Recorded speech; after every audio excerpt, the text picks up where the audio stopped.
Steely Dan played the Palace of Auburn Hills on August 13th, 1993. I was 23 years old. I was working at the Palace of Auburn Hills as an usher, and this was the first show. Yep, their first show in nearly 20 years since 1974. And this was the kickoff to their reunion. It was a big deal for fans. It wasn't just another stop. It was the official kickoff of their comeback. And it was a long time since they'd been on the stage. It mixed many tunes, solo material from donaldfagen, like True Companion off the heavy metal soundtrack, the only time it was ever played in a Steely Dan show, and Walter Becker, who did his own solo cuts that night. It had memorable tracks from the Royal Scam like Peg and Asia. It had Green Earring and Boda Vista. It had Hey 19. It had IGY. It had Deacon Blues. It had My Old School. It had FM. Were also rare tunes like The Book of Liars, Cringemaker, and Hour Long. In any event, it was the comeback of the Dan, and it's what led to this. This album, Alive in America. You've heard me mention it before. You may have heard me mention it this way, on CD or cassette. But here's the thing. We're finally getting it. We're finally going to have it on vinyl. And we're going to take a look at what we have here and what we have here and what began on that August 13th, 1993 show at the Palace of Auburn Hills, where I attended. And boy, I wish my memory was better, because it must have been something else. But we have these two to talk about and the upcoming vinyl release of Alive in America. It's finally coming to vinyl.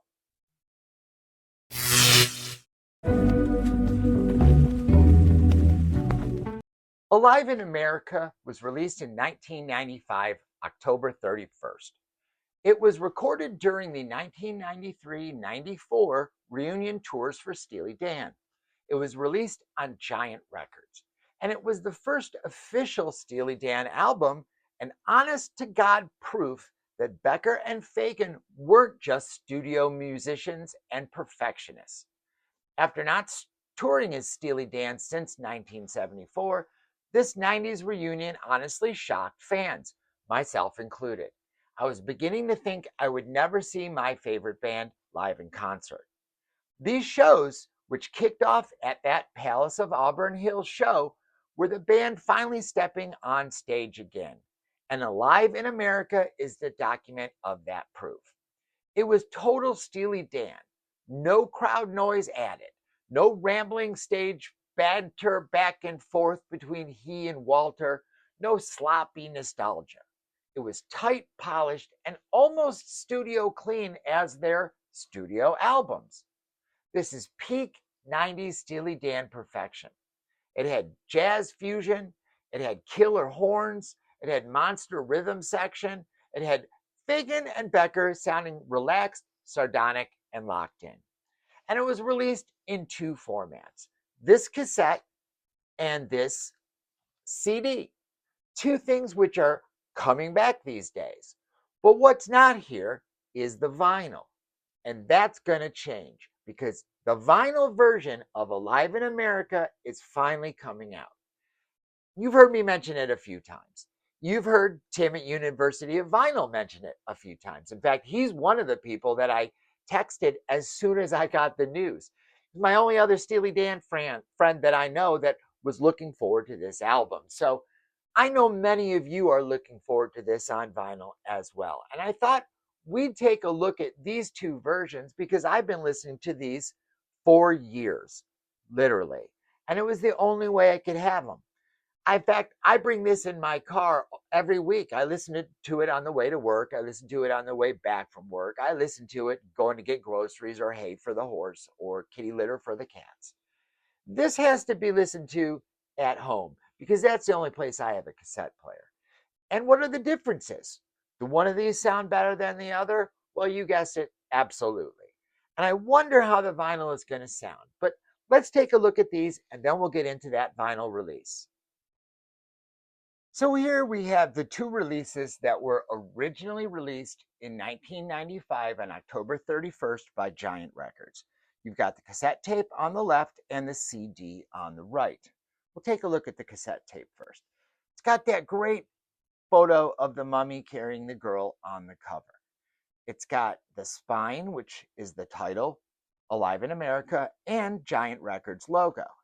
And then you can see on the back that it's on a clear tape and it has the track listing. Now, the track listing, if we can see here, is Babylon Sisters, Green Earring, Boda Vista, Reelin' in the Years, Josie, and Book of Liars, that Walter Becker solo album jam on side one. Side two has Peg, Third World Man, Kid Charlemagne, Sign-In Stranger, and Asia.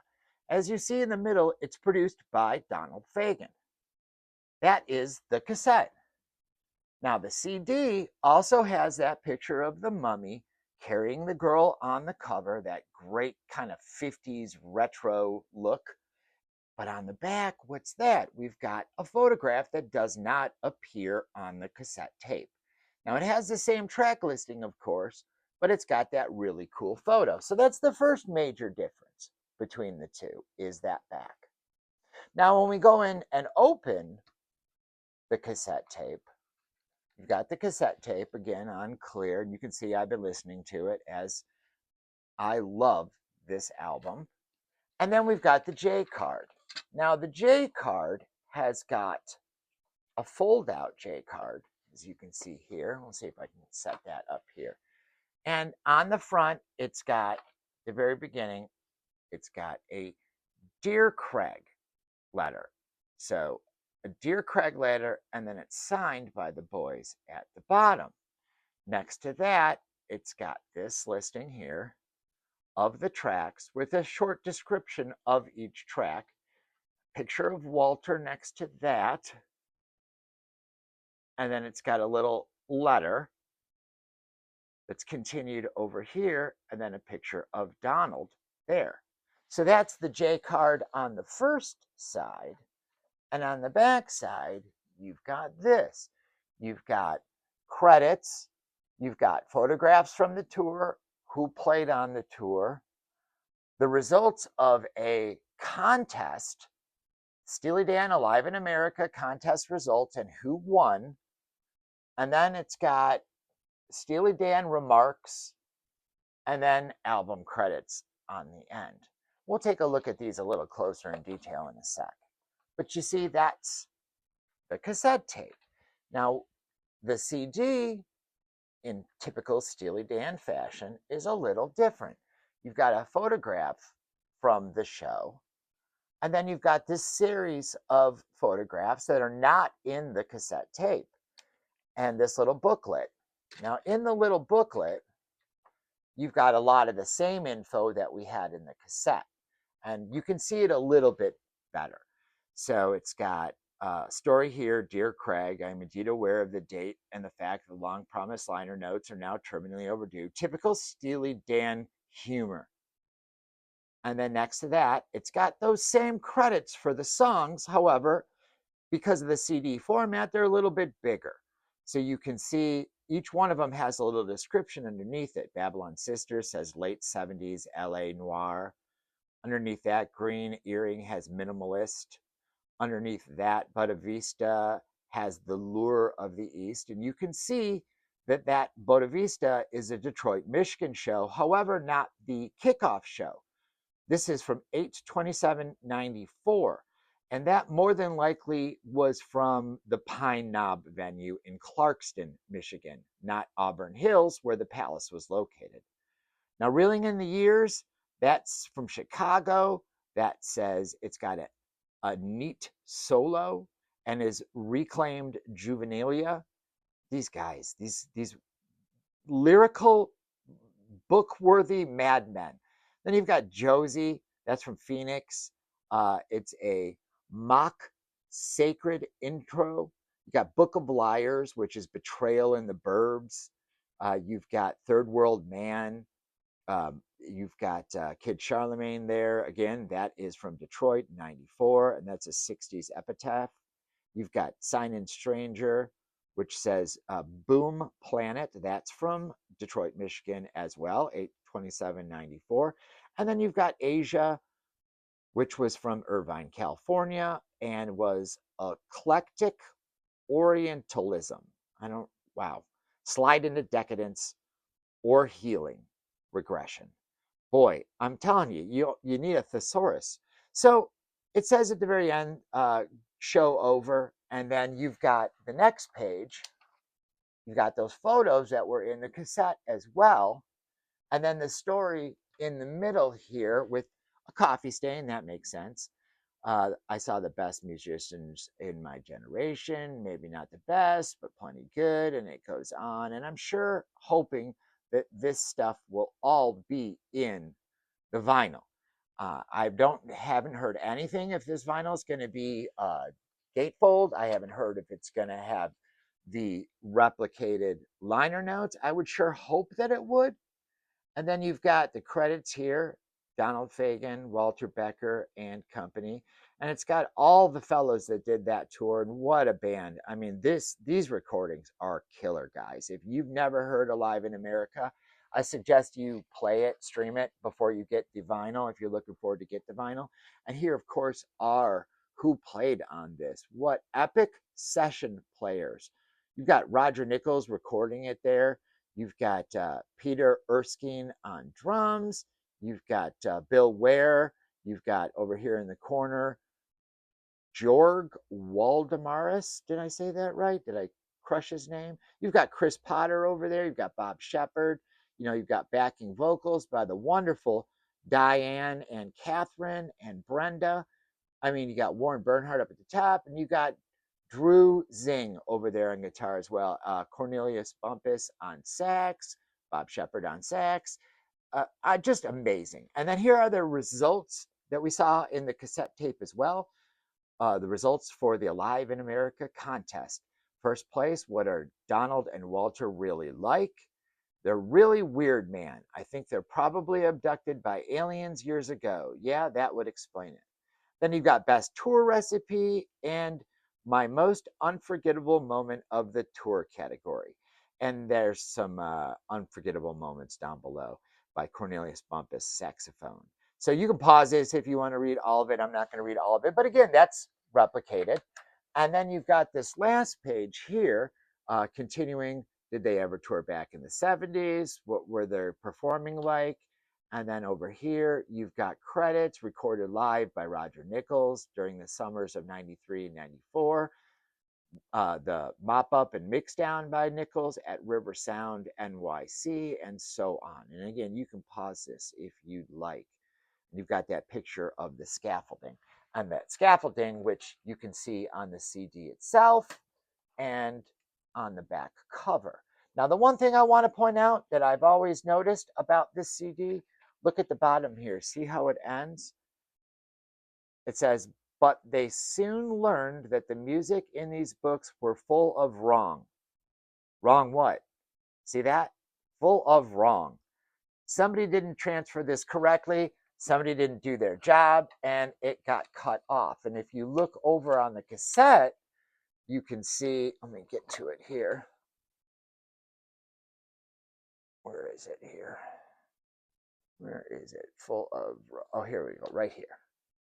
Oh boy, I'm trying to line this up for you guys. There we go. Full of wrong chords. And so they got CDs. So that was cut off in the CD booklet, but is not cut off in the cassette. So I'm really, really hoping that when they do this transfer for the vinyl, that they go ahead and correct that and make sure they get all of that text. Somewhat confusing otherwise. You think you're getting a full line and a payoff with the CDs line, but no. So yeah, that is a look at the CD and the cassette, and now we'll go back up top and we'll talk about the vinyl that's coming out. Now, the Record Store Day release shows that it will be 2026, 4/18/2026, will be on 2 LPs. Rhino will be the label releasing this. It will be in a quantity of 4,000, which is a pretty good number, but expect this to sell out. This is a Record Store Day exclusive release, and you can see it comes with a hype sticker in the upper left-hand corner and reads, "For the first time on vinyl, Steely Dan's first official live album, Alive in America, captures the immaculate jazz rock precision and wit of their triumphant 1990 return to the stage. Experience the high-fidelity sound of donaldfagen, Walter Becker, and their all-star band, delivering stunning extended versions of classics like Asia, Reelin' in the Years, and Kid Charlemagne on the 180-gram black vinyl. This essential double LP set is an audiophile grade document of the legendary band, proving their studio perfection was equally electric live." Now, it does show the track listing is exactly the same as the cassette and the CD. And if you believe Reddit, according to Reddit, people have reached out to Warner Brothers on the inside and they state this will not see a repress. So take that with a grain of salt, because it does seem like their records get represses, just like Two Against Nature and Everything Must Go were Record Store Day releases that eventually saw represses, both from acoustic sounds and this soon to be released version on clear vinyl. But you may have to wait a while. So at least if you can get access to this album on vinyl for Record Store Day, you might want to do it because you'll be waiting otherwise. So, Steely Dan's Alive in America is getting an official vinyl release for Record Store Day on 2026. It's a special limited edition release which has been confirmed for the event. Its release date is Saturday, April 18th, 2026. That's when the Alive in America 2 LP vinyl will be available at participating independent record stores as part of the annual Record Store Day celebration. Some stores will also make it available online after the in-store Record Store Day release, typically later that weekend or the following Monday.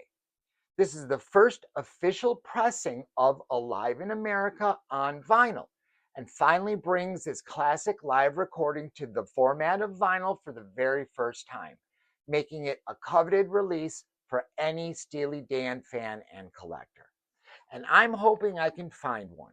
I've been able to get every single release Steely Dan has put out to this point. I even got the 2 that they released on Record Store Day and then are releasing on clear vinyl in a couple weeks. That's Everything Must Go and Two Against Nature. So I've got 4 copies of those. I'm a Steely Dan guy. If you've noticed in the past, where did I move it? Oh, my Steely Dan guitar over there. I'll insert a shot of my Steely Dan signed guitar. It's usually right in the shot. I don't know what I was thinking leaving it out of the shot, but I'll include it in here for you guys. It's one of my prized possessions. Just like being at that Steely Dan show, kicking off this reunion tour was a prized memory stuck in my old cabeza. Well, hopefully I can find a copy of Alive in America, and I'd like to thank you for going over these releases with me. And I can point out that I do feel the CD does sound better than the cassette. They both really sound good, but there's just a little bit more hiss in the cassette that is not present in the CD. So if you are a completist and you want to get these, pick up the CD for sure, or get the cassette if you're a completist, as the J card is a little different and is cut off. So, or I should say it's not cut off. It's got the full story in it. The CD is the one that's cut off. So let's hope they get that right in the LP, and we'll all be upset if they don't get that right. So hire an artist that knows what they're doing. It's too late. They're probably already pressed. But anyways, thanks for visiting, going over Steely Dan, one of my favorite bands in the whole world. Thanks for visiting the AV room, and we will see you next time, Steely Dan style, with a review, hopefully, when this thing comes out.